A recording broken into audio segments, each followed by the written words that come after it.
Hello everyone, আমি মৌয়ের আড্ডা ঘরে আবার অনেক দিন পর হাজির হলাম একটি নতুন ভিডিও নিয়ে। তোমরা সবাই কেমন আছো? আশা করছি সবাই খুব ভালো আছো। অনেক দিন ধরেই ভাবছিলাম ভিডিও করা আবার শুরু করব, কিন্তু সময়ের অভাবে হয়ে উঠছিল না। তবে আজ থেকে ফাইনালি শুরু করে ফেললাম। প্রায় বেশ কয়েকদিন পর আমি একটু ঘুরতে বেরিয়েছিলাম। প্রকৃতির মাঝখানে একটু শান্তি খুঁজতে গিয়েছিলাম, কারণ যা গরম পড়েছে এই গরমের মধ্যে বারবার মনে হয় যেখানে বেশি গাছপালা আছে সেখানে ছুটে ছুটে চলে যাই। আমি প্রথমে ভেবেছিলাম যে আমি একটা ছোট মিনি ব্লগ করব, বাট পরে চিন্তা করলাম যে না, আমি আমার আড্ডা ঘরে বহুদিন কোনো ভিডিও দিই না, এই ভিডিওটা আমি আমার আড্ডা ঘরে দেব। আজ আমরা বেরিয়েছিলাম নেপালগঞ্জ যাওয়ার জন্য। আমি প্রায় 8 থেকে 9 মাস পর নেপালগঞ্জ আবার যাচ্ছি। আমি যখনই দিদির বাড়িতে আসি তখনই আমার দাদা এবং দিদির সাথে আমি নেপালগঞ্জ যাই। এর আগে আমি বহুবার এসেছি। আমি গত বছর বেশ কয়েকবার এখানে এসেছিলাম। আর নেপালগঞ্জ ছাড়িয়েও এর ভিতরের দিকে আরও আমি গিয়েছিলাম একবারই। তো জায়গাটা আমার এতটাই ভালো লাগে। তোমরা যারা জানো, জায়গাটা চেনো, তারা হয়তো অবশ্যই জানো যে জায়গাটার সৌন্দর্যতা কতটা। আর যারা জানো না, যারা দেখোনি, তারা হয়তো এই ভিডিও দেখলে বুঝতে পারবে যে নেপালগঞ্জ জায়গাটা কতটা সুন্দর। আমার তো মনে হয় যে আমি এখানেই থাকি, কিন্তু আফসোস যে আমি এখানে থাকতে পারবো না, কারণ আমাকে বাড়িতে যেতেই হবে। এই ভেবে আমি ওখান থেকে মন খারাপ করে চলে আসি।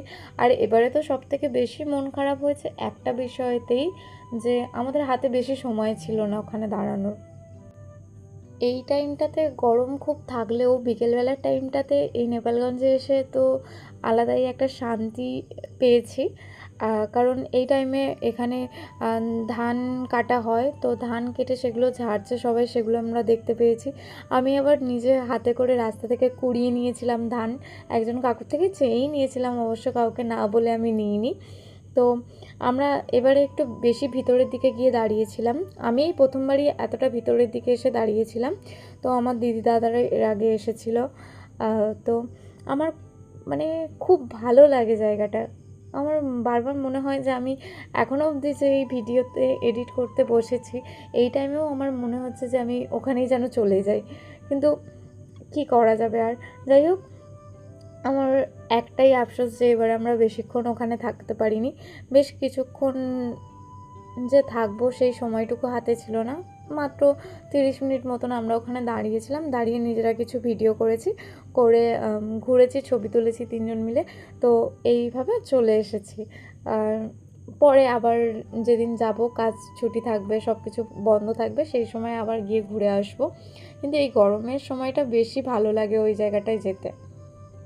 তো এখানে আমি একটুখানি ক্যামেরার সামনে ঢং করে নিচ্ছিলাম। তোমরা হয়তো ভিডিও দেখে বুঝতে পারবে যে এখানে কতটা পরিমাণে হাওয়া দিচ্ছিল, আমার চুলগুলো সব এলোমেলো হয়ে যাচ্ছিল। যাই হোক, আমার দিদি আমাকে কয়েকটা ভালো ভালো ভিডিও করে দিয়েছে এখানে। আর রাস্তায় হঠাৎ একটা ভাইয়ের সাথে দেখা হয়েছিল, সে সাইকেল নিয়ে যাচ্ছিল। সাইকেলের সিটটা ভাঙা যদিও, কিন্তু আমি ওর থেকে সাইকেলটা নিয়ে একটুখানি চালিয়ে ঢং করে নিচ্ছিলাম, জোকস অ্যাপার্ট, ইয়ার্কি করছিলাম। তো এখানে জায়গাটা সত্যি অসাধারণ। প্রথমেই বললাম বেশিক্ষণ হাতে সময় না থাকার জন্য আমাদেরকে ওখান থেকে তাড়াতাড়ি বেরো হতে হয়েছিল। তো আসার সময়ও রাস্তাটা খুব সুন্দর ছিল, কারণ আমরা আর ব্যাকে যাইনি, আমরা সোজাই বেরিয়ে এসেছিলাম ওখান থেকে। আমাদের যাওয়ার ছিল বেহালা শখের বাজার, তো ওখান থেকে আমরা ওই দিকেই রওনা দিলাম। তো ভিডিওটা ভালো লাগলে সাবস্ক্রাইব করো, পাশে থেকো। আবার খুব তাড়াতাড়ি দেখা হবে নতুন একটি ভিডিওতে। ততক্ষণের জন্য সবাই খুব ভালো থেকো, সুস্থ থেকো। আজকের মতন এইটুকুই। টাটা।